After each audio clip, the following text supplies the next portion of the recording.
Hello friends and welcome to Generation Pixel, and today we're doing something different. No video games, no video game consoles. Today I'll be unboxing a motherboard, and not just any old motherboard, because for the first time in 25 years I'm jumping ship from Team Blue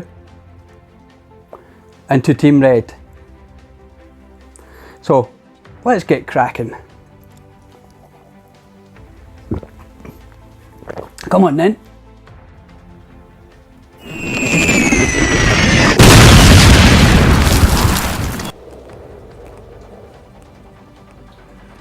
So here we have it, the board of my choice, the MSI B450M Mortar Max. One of the main reasons I picked this board, despite the fact that it's really good value, is it's AMD Ryzen 3000 desktop ready. And the reason that's quite important is it makes it quite flexible for the type of CPU you're going to put in. Now this is quite a long-term project for me because I'm not in a hurry to put this together, but the flexibility of this board means I can put in an older AMD chip which would be much cheaper. Or the plan, which I have, is to get one of the 3000 series chips and have a reasonably spec'd mid-tier PC. So without much more of ado, let's open the box. But before I do, pay attention to this. This is what you call a poor man's test bench. Really important piece of kit.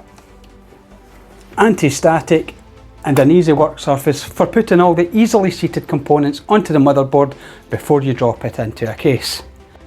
So let's remove the motherboard and set it to one side, as this is an unboxing and we will be looking at other parts first. Now beneath the box, remove this lovely piece of protective foam and let's see what we have. Two SATA cables. One, as you'll see, is angled, nice to get into those tight spaces, and one flush to each side. We have driver discs, but you know, who needs them? We'll download them.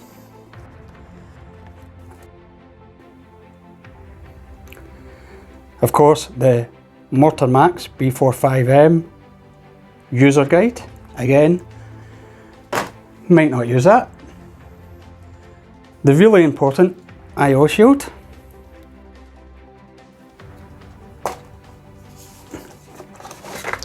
More pieces of pamphlet. Thank you for buying this product. You're very welcome, MSI. Quick installation guide, handy.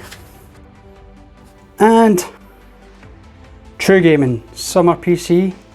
We are gaming. Nice. So, let's not forget, we also have two screws for the M.2 drives. Nice. So let's drop this stuff back into the box.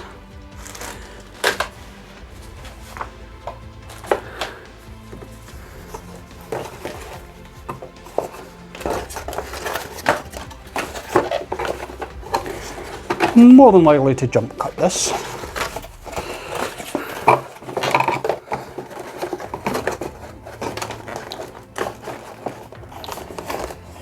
Shut it back over.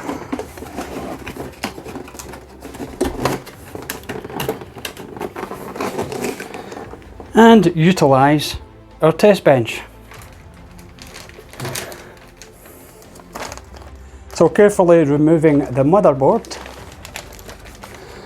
and setting it down. Let's see. Like so.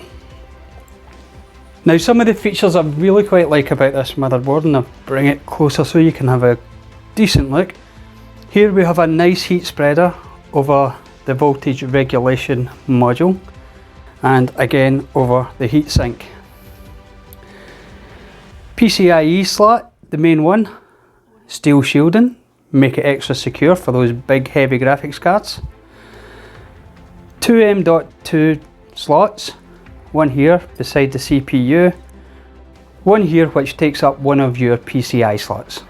Another good feature in this board, which quite handy, down here in the corner we have a flash BIOS button. So obviously that means if you have a chip that doesn't have a BIOS suitable for the board yet, it's easy just to pop in your USB, which is clearly marked in the in-out shield, pop in a USB which is clearly marked as your flash BIOS USB port with the appropriate BIOS, hit the button and it flashes straight to the motherboard. The I/O panel is nothing too special, but it does have plenty of what you will need, especially on a mid-tier board. We have two USB 2.0, 1, 2, 3, 4, 2.0, the super speed up there, and the Type C, which is quite nice. You have your usual decent complement of audio jacks, and of course Ethernet for that online gaming. One thing it does lack compared to other B450 boards is it only has 4 Sata connections rather than the usual 6. 1, 2 facing on, 1, 2 beside your 24 pin, and the reason for that is the 2 M.2 drive slots, which is not a bad trade-off if you ask me. Taking a closer look at the board itself, you see all the ports are really carefully and clearly marked. Audio 1, System Fan 3, RGB 1, TPM 1, and so on. Also, we have, just having a look over here, Easy Debug LED, and yes, the board itself has an LED strip running along the bottom side there. Now it has been quite a while since I put together a PC, 1995, so things have changed quite dramatically.